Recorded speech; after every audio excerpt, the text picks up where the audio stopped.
Thanks so much. So I would like to take a moment to elaborate on what we mean when we say that Indigenous Health is a systems integrator and a cross-sectoral indicator. When agencies speak about health in most institutional settings, they are usually referring to services, programs, or outcomes. They are mostly referring to hospitals, clinics, or public health interventions. But for Indigenous peoples, health has never been understood that way. Health is not produced in a facility. Health is produced in relationships between people and land, people and water, people and biodiversity, people in governance systems, and across generations. So when those relationships are in balance, health is strong. And when those relationships are disrupted, health is disrupted. Likewise, if land is degraded, if water is contaminated, if biodiversity is lost, agencies categorize these as environmental issues. But for Indigenous people, these are direct health impacts, because land is just not territory, it is food systems, it is medicine, it is identity, and it is governance. So when land is impacted, we Indigenous people are affected in terms of nutrition, physical health, mental health, and cultural continuity. The same applies to when water systems are disrupted. We see increased disease risk, loss of food sources, displacement, disruption of cultural practices. Now let's take it a little bit further. When language is lost, food systems are replaced, and governance systems are weakened. The current systems treat these as separate policy issues. But in reality, for Indigenous peoples, these are all determinants of health. So what this study does is bringing all of these connections together and provide evidence on how Indigenous well-being is directly tied to land, water, biodiversity, culture, identity, language, and governance. Equally important is that for us, these are not separate domains, but rather part of one interconnected system along with us human beings. So when a decision is made in one area, it immediately impacts others.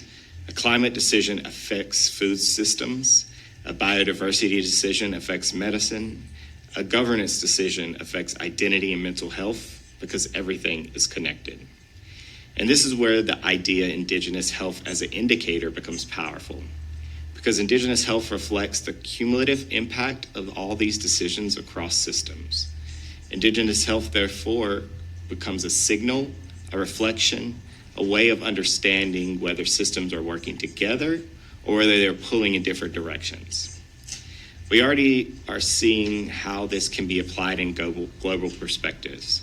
For example, our engagement with the UNFCCC, we have proposed integrating the Indigenous Determinants of Health framework into loss and damage discussions, particularly around non-economic loss and damage, because what Indigenous people are losing is not only economic. Rather, the effects of climate change are creating loss in our culture, language, identity, knowledge systems, and relationships to land. These losses are directly connected to health and well-being. So by integrating Indigenous determinants of health into frameworks, including the non-economic loss and damages mechanisms, we can better capture the full impact of climate change on Indigenous peoples. Not just what can be measured in economic terms, but what is lived, experienced, and transmitted across generations. And this is exactly the kind of systems integration that this study is calling for. So instead of only measuring health outcomes at the end, we use Indigenous health to understand how these systems are functioning overall, whether they are coherent and aligned with our rights under UNDRIP, and whether they are culturally safe or producing harm. And this is why the study positions Indigenous health not just as an outcome, but as a systems integrator, a way to connect sectors that are currently operating in isolation, as well as to access coherence across institutions and to guide decision-making moving forward. Because if we truly want to improve Indigenous health, we cannot act in silos. We must act across systems, and that brings us directly to our next issue the study highlights: what happens when those systems are fragmented. I will now pass it to the UN Permanent Forum expert member, Amina.